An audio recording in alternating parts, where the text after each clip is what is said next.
আমরা গেছিলাম কলকাতার হস্তশিল্প মেলাতে, যেটা এবার অনুষ্ঠিত হয়েছে সিটি স্কোয়ার গ্রাউন্ডে, নিউ টাউনে, সেন্ট্রাল মলের ঠিক পাশে।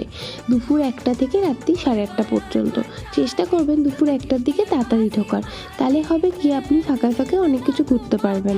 যত বেলা বাড়বে, সন্ধে হবে, তত আস্তে আস্তে ভিড়ও বাড়তে থাকে। আমরা একটু তাড়াতাড়ি গেছিলাম, তখন সবে সবে দোকানপাটগুলো বসছিল, কয়েকটা খুলেছে, কিছু খোলেনি। প্রচুর রকম জিনিস পাওয়া যায়, হাতের তৈরি সবকটা জিনিস খুবই নিখুঁত কাজের, যেগুলো হয়তো আপনাকে পুরো পশ্চিমবঙ্গ ঘুরে ঘুরে দেখতে হতো, সেইগুলো ঠিক পেয়ে যাবেন আপনি ঠিক একই ছাদের তলায়।